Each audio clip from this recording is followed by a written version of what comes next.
Star मानते हैं, चाहे वो गायक हो या एक्टर हो। सबने भोजपुरी की कमाई खाई, सबने भोजपुरी का नमक खाया, लेकिन अगर भोजपुरी को राष्ट्रपति से सम्मान किसी ने दिलवाया तो वो है अपने गानों से भोजपुरी में नई लकीर खींचने वाले, अपने लोक गायकी से हर वर्ग के लोगों के दिलों में राज करने वाले भरत शर्मा व्यास ने। यानी व्यास जी को सरकारी पुरस्कार से नवाजा गया है, वो भी प्री प्लान तरीके से, अवार्ड शो आयोजित करके नहीं, भोजपुरी फिल्म के किसी महंगे प्रोड्यूसर के हाथों से नहीं, बल्कि भारत के राष्ट्रपति द्रौपदी मुर्मू के हाथों से।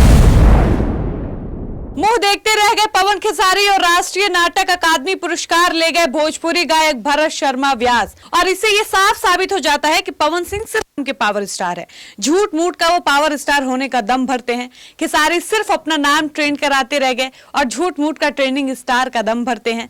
इसके भोजपुरी के जो भी कलाकार, चाहे वो मेल हो या फीमेल हो, जो खुद को स्टार मानते हैं, चाहे वो गायक हो या एक्टर हो, सबने भोजपुरी की कमाई खाई, सबने भोजपुरी का नमक खाया, सबने भोजपुरी से गाड़ी लिया, बंगला लिया, सबकी रोजी रोटी भोजपुरी से ही चल रही है।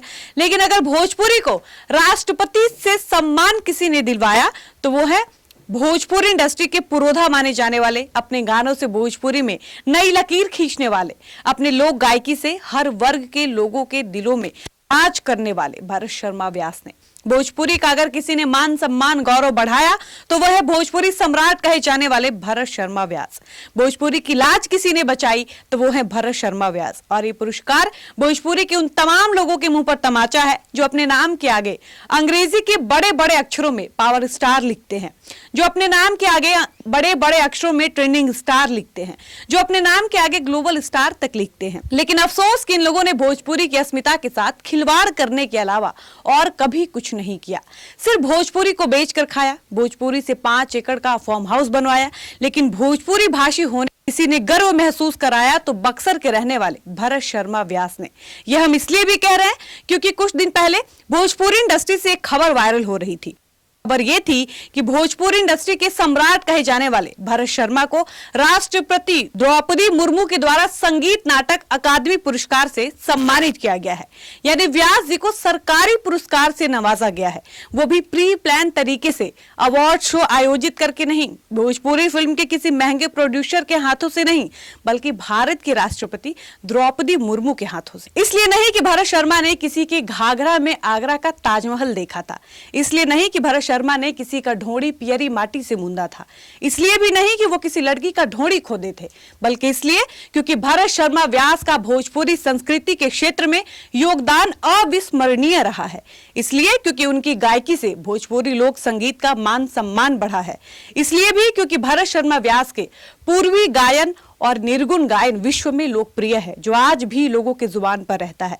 आज भी जब भी बिरहा, पूर्वी, निर्गुण जैसे लोकगीतों की बात आती है तो सबसे पहले जुबान पर भरत शर्मा जी का नाम आता है, उसके बाद ही किसी कलाकार का नाम आता है। भरत शर्मा हो या मदन राय हो, गोपाल राय हो या विष्णु ओझा हो, ये भोजपुरी के ऐसे कलाकार हैं जिन्होंने लोकप्रियता के लिए कभी भी अश्लीलता को अपना हथियार नहीं बनाया। ये कभी भी मिलियन व्यूज के पीछे नहीं भागे, इनको ट्रेंडिंग में आने की कोई होड़ नहीं थी, इनको अपने गानों पर रील बनवाने का दिखावा भी नहीं करना था और ना ये साबित करना था कि 2 दिन के अंदर मेरे गाने पर इतने लाख लोगों ने रील बनाया। देखिए, हम ये नहीं कहेंगे कि भरत शर्मा जी ने अपने जमाने में द्विअर्थी संवाद वाले गाने नहीं गाए, ये भी नहीं कहेंगे कि इनके गाने साफ सुथरे ही होते थे, लेकिन हम ये जरूर कहेंगे कि भरत शर्मा व्यास के गाने अगर आप अपने परिवार के लोगों के साथ आज भी बैठकर देखते और सुनते हैं तो एक बार भी आपको शर्म नहीं आएगी, आपको गानों का आवाज कम करने का जरूरत नहीं पड़ेगा। इनके गाने ऐसे होते हैं जिनको आप दोस्त, मित्र, संगी, साथी, परिवार सबके साथ सहजता से सुन सकते हैं, देख सकते हैं। और अपनी इन्हीं विशेषताओं के कारण भरत शर्मा व्यास को सम्राट की उपाधि मिली है और इस उपाधि को भरत जी डिजर्व भी करते हैं। लेकिन आजकल के भोजपुरी के ठेकेदार खुद से ही खुद के नाम के आगे टैग लगाकर घूम रहे हैं। इतना ही नहीं, भरत शर्मा गीतों के अलावा निर्गुण गीतों को भी श्रोताओं के सामने बड़े ही सुंदर ढंग से परोसा है। इनके द्वारा बिहार के जिला ही नहीं बल्कि भारत के अधिकांश राज्य और विदेश के मॉरिशस तक भोजपुरी भाषा को अपने संगीत के माध्यम से इन्होंने परोसा है। तब जाकर भरत शर्मा को राष्ट्रीय नाटक अकादमी पुरस्कार के लिए चयनित किया गया था, वरना भोजपुरी इंडस्ट्री में भरत शर्मा के अलावा और भी जाने कितने कलाकार हैं जो अपने आप को स्टार मानते हैं, कहते हैं, जिनके गाने आते ही ट्रेंड करने लगते हैं, जिन्होंने कई बार बेस्ट सिंगर, बेस्ट एक्टर का अवार्ड भी लिया है। पवन सिंह हो या खेसारी लाल यादव हो, रितेश पांडे हो या राकेश मिश्रा हो, अंकुश राजा हो या कल्लू हो, ये ऐसे भोजपुरी के कलाकार हैं जो मिलियन में खेलते हैं।